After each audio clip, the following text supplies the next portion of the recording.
What is up, everybody? This is Patrick, and I am back once again with my SmackDown Live review. Now, I've got a few things to get off my chest. Now, I've got a few things I want to get off my chest. I do want to say that, again, I am new to this whole product. Well, not product of the WWE, but I'm new to this whole community, and I'm different to most people that I share my own opinion. I am the type of guy that respects people's opinions. I am not I'm not one-sided where I'd say you must agree with what I say or I will never care about what you say. I'm not that type of person. I'm not that type. I care about everybody's opinion. I care about everybody's opinion. Even if you don't like my opinion, if you're against of something that I say, then fine. I'm not gonna, have a go at you. As long as you don't have a go at me for questioning why on my logic, then I won't bite back at you. I do respect people's opinions, but I don't want people to lash out on me thinking, oh, my opinion is wrong and stupid. Because everybody has their own opinion. That's just the way I am, and that's just how I am. I'm not like people... I'm not like, people like JD who are one-sided and they only care about what they say and they don't care about what his fans want to see. Now, I'm not saying JD's not that type of person. I'm pretty sure he can at least respect a few people's opinions. But most of the time I watch him, he only cares about what he says and he doesn't care what you think. Now, I don't want to talk about him too much. I'm not the biggest fan of his content. I do tend to watch him sometimes. Not his biggest fan though. But I do have a lot of respect for him because he's one of the biggest names in this wrestling community when it comes to YouTube. Anyway, let's get on with the review. I'm gonna start from the top to the bottom. We started off the show with Carmella, Charlotte, and Becky. They came face to face, or as it says, face to face because it's three people. But what's the bet they do a 6-1, and imagine if they did a 6, and it was like face to face to face to face to face to face. That would be really, really long. But yeah, Charlotte said one line that actually made me go, "Wow, that's actually true," and She said that Carmella is a diva living in a women's era. Now, that's kind of true if you think about it, because Carmella is a total diva. She's a total diva. She's a part of the Total Divas thing, Total Divas stuff. So, Charlotte is actually correct. Charlotte's actually correct that Carmella is a diva living in a women's era, because she's on Total Divas. But I want to talk about something else. Paige then comes out and books a match for Mandy Rose and Sonya Deville, and it was against Charlotte and Becky. Go figure. Now I want to talk about favoritism. Now, before I get on with the rest of the show, I want to talk about favoritism. People tend to complain when WWE show favoritism.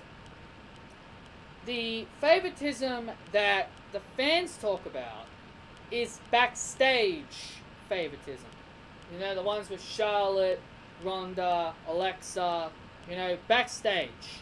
That is backstage favoritism, because WWE are handpicking out their favorite people to represent the company.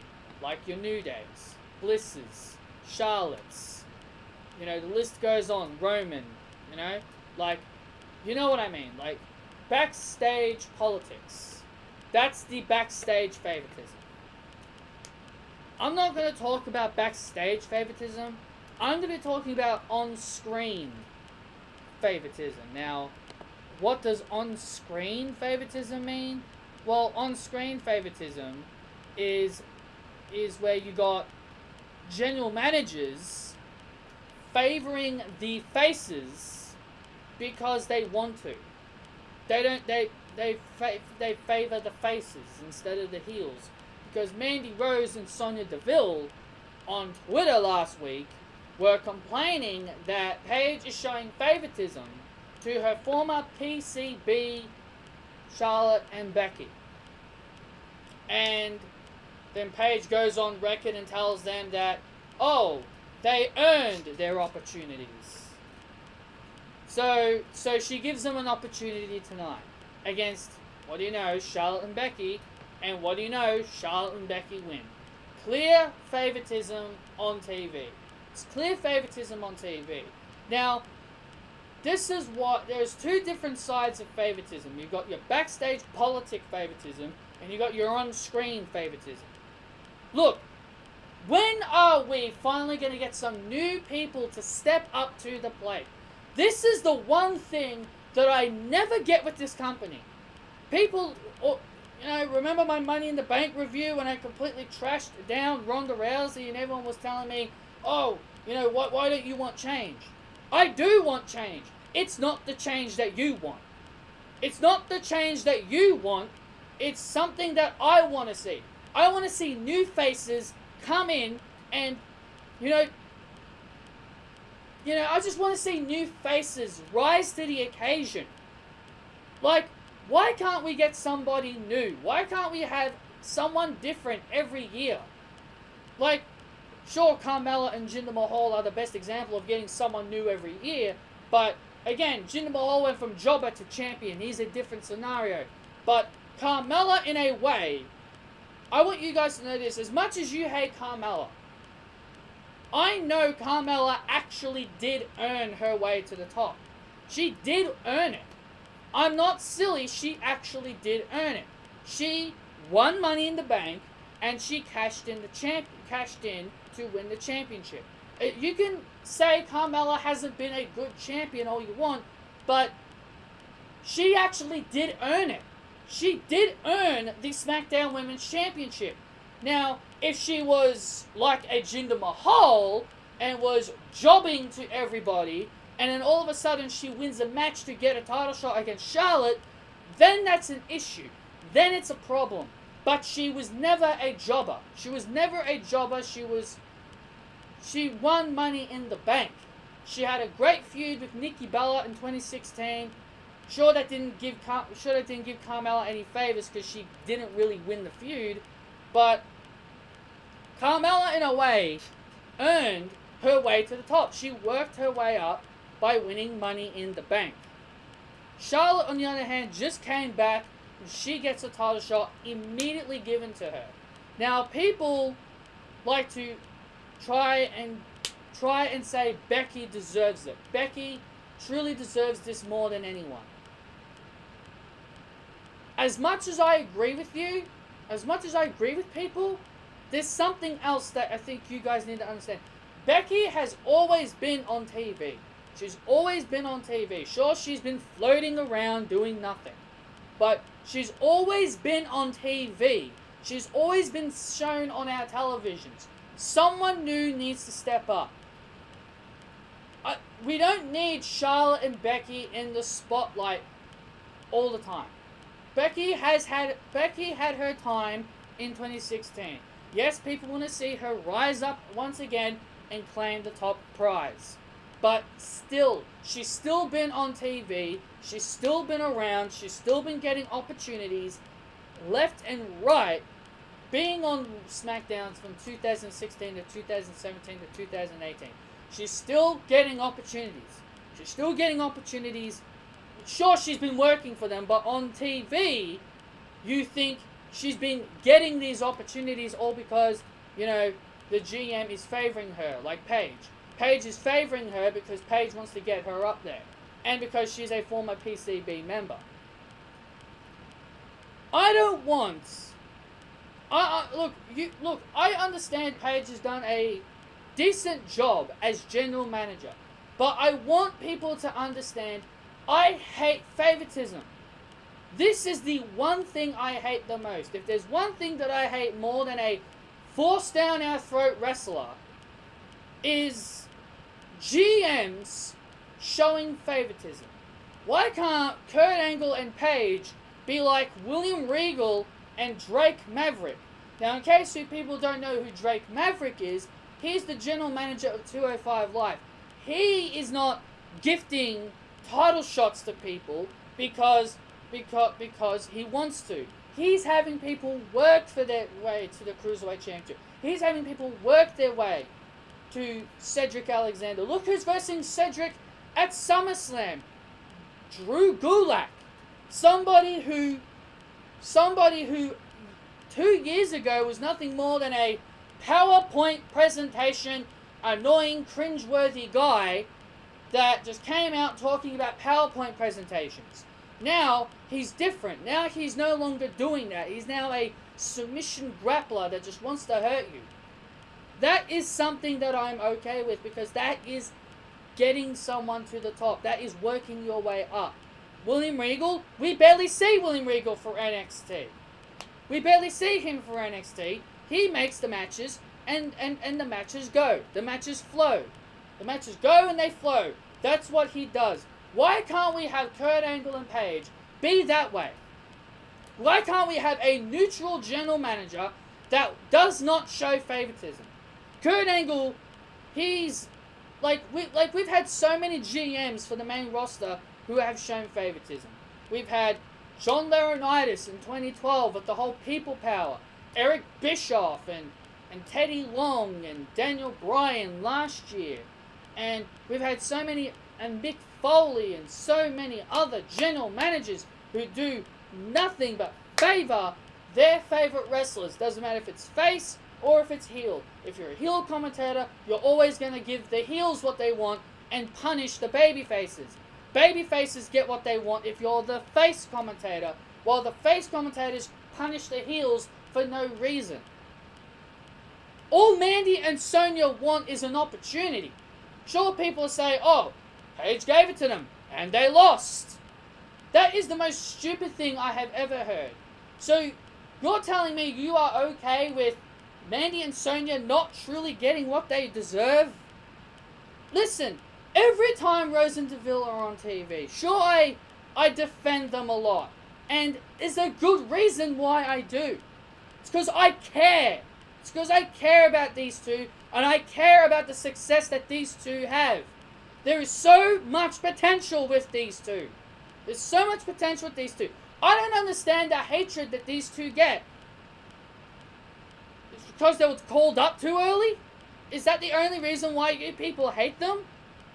The main roster has done more for these two than everything that Triple H has ever done for them in NXT. So you people can't tell me they should have stayed in NXT. The main roster's done more for them than NXT did. So, the thing I don't understand is, why are they not getting a turn? Sure, they've only been on the main roster for they haven't hit a full year on the main roster yet. Sure, that's fair enough. If that's the point you're going to make to me, fair enough. They haven't been on the main roster long enough. But look at Charlotte. She wasn't on the main roster for a year, and as soon as she arrived, straight away, champion. Straight away. Straight away, she was in contention for the Divas Championship. She ended Nikki Bella's reign, and ever since then, Charlotte has been in the title contentions. Charlotte has always been around championships. Every single year. Every single year, she's got championships all around her. Doesn't matter if it's Divas, NXT, Raw, SmackDown. She has titles everywhere. Everywhere around her every year, she's got a title. I'm not saying Mandy and Sonya need to get the Charlotte treatment and win a title early in their career. All I want is for them to earn victories and get opportunities. I want them to work for it. putting them up against Charlotte and Becky is a blatant favoritism to just have them complain even more. Why can't we get Mandy and Deville versus the Iconics? You know, the Iconics barely do anything. The Iconics barely win any matches. So why not give Rose and Deville a victory over them? Or give Billie Kay and Peyton Royce a victory over them? When are the Iconics going to get their opportunity? When are Mandy and Deville going to get their opportunity? I am so tired of the same people being in the title contention. That is my main complaint. I'm tired of the same people. Sure, some people will be asking me, well, what about Raw? You know, you seem to be happy with Alexa Bliss, you know, being in the title hunt every year. Every year she's had championships around her. So why are you not really complaining about Bliss? If you want me to admit it, fine. Alexa has been hanging around championships for a while. And she has been getting a lot of titles. But she's going up against someone who I don't want to see champion yet. Yet. Ronda doesn't need the title yet. Ronda can be successful without a title. To be honest with you, she can be successful without a title. I would wait a little bit longer before I give the title to Ronda. That's why. And honestly, I don't really like Ronda much. And yes, I did say on my Raw review I'm going to be giving her a chance. SummerSlam is make or break for Ronda. But this isn't about Raw. This isn't about that match. We're talking about SmackDown. And it's just odd. It's just so stupid. I just hate clear favoritism. There's two different favoritisms. You got the backstage politic favoritism, and you got the on-screen TV favoritism. And obviously, the fans tend to focus more on the backstage politic favoritism than the on-screen favoritism. I want Mandy and Deville to succeed. I'm not like other people that say they suck and they don't deserve anything. They don't suck. They've got so much potential. These two have potential to be great rivals. They have potential to be great rivals. Maybe for a championship in the near future. These two have potential. They've got talent. WWE just need to utilize it and really use it. Stop putting them in front of people that they can't beat. That's the favoritism that I hate. That they keep being put in front of people that they can't beat. I want Deville and Rose to work their way up. Yes, I do want that to happen. But how can they do that when it's all about Becky and it's all about Charlotte? You saw what I said on Twitter, in case if people didn't see it, that Paige obviously loves PCB more than her Absolution friends. Or former friends.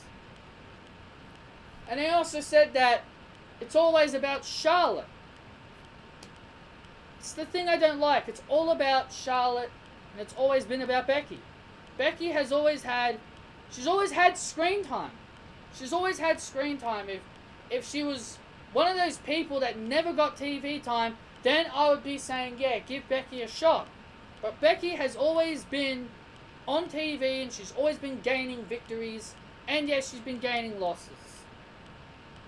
But on-screen wise, I'm not a fan of the favoritism. But I do understand why people want Becky pushed. Not saying you're wrong. That's my main complaint. The Bludgeon Brothers demolished 3 jobbers again, called the Triple Threat. I don't care. Bludgeon Brothers win. This is obviously WWE's way on really not caring about the Bludgeon Brothers, and kinda this is signaling the end for the Bludgeons. It's clear as day this is the end for the Bludgeons. If they're squashing jobbers and the New Day put on a great match with Sanity, then you know that this is going to be the end for the Bludgeon Brothers. Speaking of the New Day and Sanity, they have a match in a very good 6-man tag. And yes, the New Day won. And I know what some people are going to be saying. They're going to be wishing all the best in Sanity's futures because they can't seem to get a win. This was a good match, and honestly, I thought it was a great match. They looked good. Sanity did look good, and you know, it's like I said with my Monday Night Raw review. Just because they're from NXT doesn't mean they should be getting shot straight to the top. I said it on my Raw review. There's no reason for teams. I understand why, but there's no reason for an NXT team to be shot straight to the top just because they were former NXT Tag Team Champions. It's a new environment for them, so you know they need to work for it. And it's the same. The same goes for Sanity. Same goes for Sanity. We had Andrade, Cien Almas versus Aiden English. Andrade gets the win here. Zelina and Andrade. You know, I heard Andrade utters his first words live on television. So it will be the end of Rusev Day. Now I can understand why Zelina Vega's there, but you know he sounded fine to me. You know, I heard him speak for the first time. He sounds fine to me. I'm not saying break Zelina Vega away from Almas. I'm just saying he didn't sound that too bad.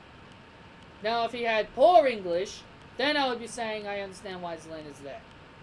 But I still understand why Zelina is there.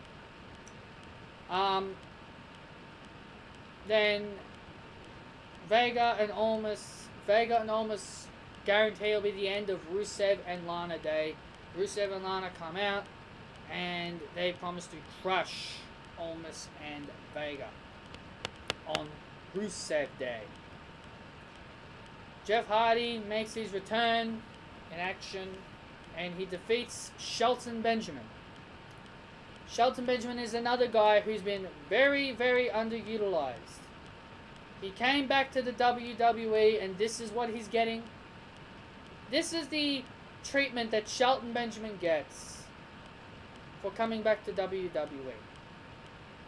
What a shame. What a damn shame, man. It's a damn shame to see Shelton Benjamin get wasted once again. And, you know, I thought, you know, he was going to get a United States Championship championship opportunity, because I remember him, you know, earlier pinning, I believe he pinned Randy Orton. No, Randy Orton wasn't champion, but he was in and around the whole Randy Orton Jeff Hardy feud before Randy turned heel, and we all figured he was going to be in that title contention. You know, Shelton should be up there. He should be in the title contention, in my opinion. But he's being utilized as a enhancement talent, which, you know, isn't really looking good for someone who ain't no stopping him now. Which there's definitely a lot stopping him now. And that is WWE Creative. Shinsuke came out. You see Randy Orton lurking in the background. You know. And yeah, Randy Orton was lurking around, watching and observing Jeff Hardy. And then finally, guys, the final thing that happened was AJ Styles and Samoa Joe.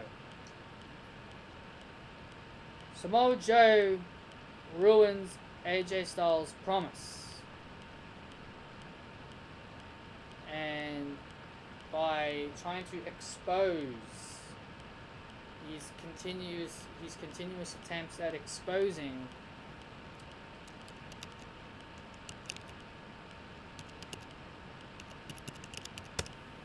continuous attempts to expose AJ Styles, that he's not a real husband, that he keeps leaving his family, and the fact that he got a letter from his wife, Wendy Styles, as he says, because he said that he got a message from a member of the WWE Universe, but he trolled everyone and mentioned his wife, Wendy Styles, because he was reading a message that he got, which was, in his words, from Wendy, AJ Styles' wife.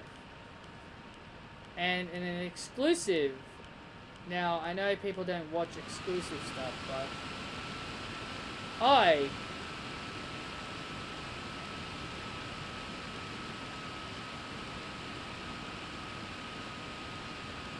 I look at exclusives, WWE exclusive videos. AJ Styles was losing his cool, and he was being held back by Carl Anderson and Luke Gallows and the Usos, while Samoa Joe was taunting him.